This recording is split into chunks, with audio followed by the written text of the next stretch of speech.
Hello दोस्तों, उम्मीद है कि आप लोगों को मेरी ये कहानी वीडियो बहुत पसंद आ रही होगी। मेरे आज के कहानी का शीर्षक है मेरी सौत। तो चलिए शुरू करते हैं। एक समय की बात है, नर्मदापुरम नामक गांव में एक सौम्या नामक लड़की रहा करती थी, जो कि बहुत खूबसूरत थी, लेकिन उसका मन बिल्कुल भी साफ नहीं था।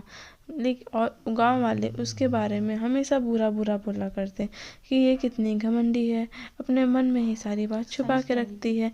लेकिन जब उसकी शादी एक अमीर घर में होती है, उसे लगता है कि मैं बहुत अमीर घर में गई हूँ। लेकिन जब वहाँ जाती है तो सबसे पूछती है कि मेरी फ्रिज कहाँ है, कूलर कहाँ है, वॉशिंग मशीन कहाँ है। इसे देख उसका पति एकदम गुस्सा जाता है और वो सो जाता है, जिससे गांव वाले उसके बारे में बात करने लगते हैं, उसके साथ उसके बारे में बात करने लगती हैं।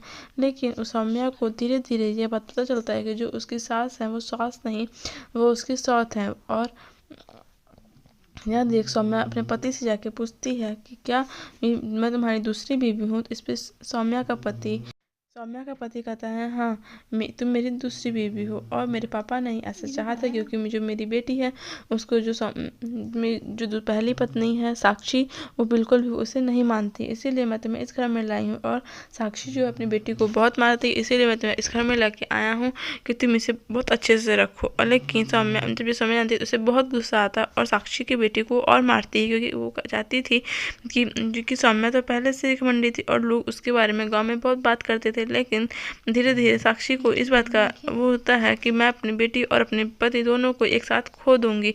इस बात से साक्षी को बहुत बुरा लगता है और साक्षी कहती है कि नहीं, मैं ऐसा नहीं होने दूंगी। मैंने चंद पैसों के लिए अपने पति और अपने बच्चे को गिरवी रख दिया। और यह कर साक्षी बहुत फूट फूट के रोने लगती है अपने पति के चरणों में जाकर गिर के। लेकिन उसका पति जो कहता है कि दिव्यम कहता है अब कोई फ़ायदा नहीं है, क्योंकि जो होना था वो हो चुका है। जब मेरी अब दूसरी पत्नी आ चुकी है, तुम इस घर से जा सकती हो या फिर तुम इस घर में रहो। मैं तुम्हारा नाम ये घर कर चुका हूँ, मैं इस घर से चला जाता हूँ सौम्या के साथ।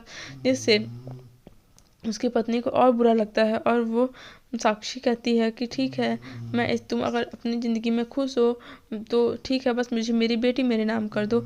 इस पे साक्षी का पति दिव्यम कहता है नहीं, वो भी हमारे साथ, श्रेया भी हमारे ही साथ रहेगी, क्योंकि उसका ख्याल बहुत अच्छे से सौम्या रख लेती है। यह कर साक्षी और फुट फुट कर रोती है। लेकिन कुछ ही दिनों बाद सौम्या को यह बात पता चलता है कि साक्षी दिव्यम से बहुत प्यार करती है। तो सौम्या उसकी ज़िंदगी से हमेशा अकेले चली जाती है और साक्षी, श्रेया और दिव्यम हंसी खुशी अपना ज़िंदगी व्यतीत करने लगते हैं। लेकिन सौम्या का यह सबसे एक चाल रहता है, वो साक्षी को मरवा देती है किसी से, और फिर सौम्या रहने लगती है दिव्यम, श्रेया और उसके साथ।